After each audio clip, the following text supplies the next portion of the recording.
Assalamualaikum warahmatullahi wabarakatuh. Perkenalkan, nama saya Kela Jafran Raini dari kelas 12-3.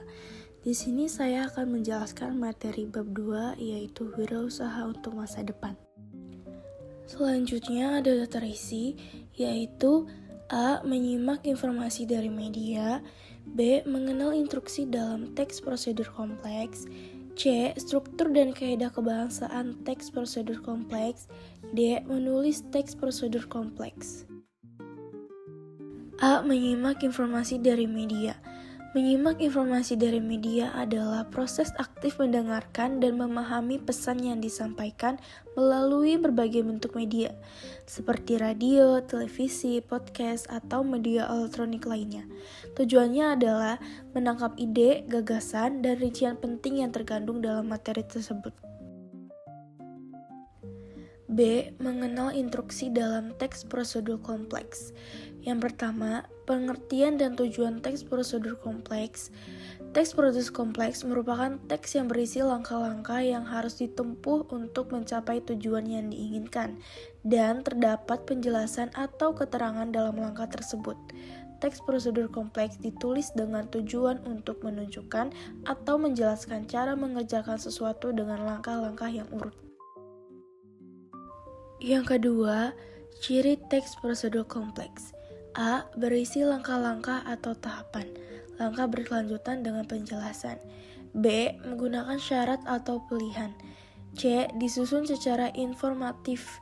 D. Bersifat objektif, logis, aktual, akurat, dan universal. E. Penjelasan secara mendetail dan rinci. C. Struktur dan kaidah kebahasaan teks prosedur kompleks. Yang pertama, struktur teks prosedur kompleks. A. Bagian tujuan, yaitu berisi tujuan pembuatan teks atau hasil akhir yang akan dicapai. B. Bagian material, yaitu berisi informasi tentang alat dan bahan yang akan digunakan. Bagian ini bersifat opsional, tidak semua teks prosedur kompleks memilikinya. C. Bagian langkah pekerjaan, yaitu berisi cara-cara yang ditempuh untuk mencapai tujuan. Bagian ini disusun secara berurutan. Ada 3 kategori pembahasan pada isi suatu teks prosedur kompleks, yaitu yang pertama, teks yang berisi cara menggunakan alat, benda, maupun perangkat lain yang sejenis.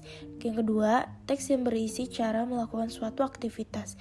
Yang ketiga, teks yang berisi kebiasaan atau sifat tertentu. D. Bagian penegasan ulang sebagai penutup, yaitu berupa kesimpulan atau sesuatu yang harus diperhatikan. Bagian ini bersifat rasional. Penegasan ulang berisi penjelasan, harapan, atau manfaat dari benda yang telah dibuat atau langkah-langkah yang telah dilakukan. Yang kedua, kaidah kebahasaan teks prosedur kompleks, yaitu A. Kata kerja imperatif, yakni kata yang merupakan perintah, keharusan, atau larangan. B. Menggunakan kata teknis, yaitu kata yang menunjukkan kekhasan topik teks prosedur kompleks. C. Menggunakan bilangan urutan atau angka yang menunjukkan urutan. D. Partisipan manusia secara umum, manusia sebagai pihak yang berperan dalam teks. E. Menggunakan verba material, merupakan kata kerja yang menunjukkan aktivitas fisik yang dapat dilihat secara nyata. F. Menggunakan verba tingkah laku, merupakan kata kerja yang mengacu pada sikap yang dinyatakan dengan ungkapan verbal, atau bukan sikap mental yang tampak. G. Menggunakan konjuksi temporal dan konjuksi syarat.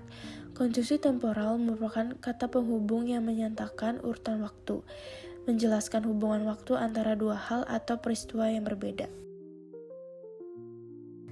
D. Menulis teks prosedur kompleks. Yang pertama, menjadikan data di dalam teks. Teks prosedur kompleks akan lebih akurat dan lebih terpercaya apabila dilengkapi data.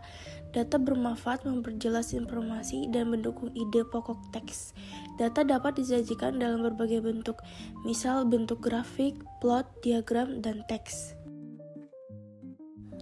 Kedua, tahapan menyusun teks prosedur kompleks. Yang pertama, ada mencatat kegiatan yang pernah dilakukan. Kedua, menentukan tema kegiatan. Ketiga, membuat kerangka teks. Keempat, mengumpulkan alat dan bahan.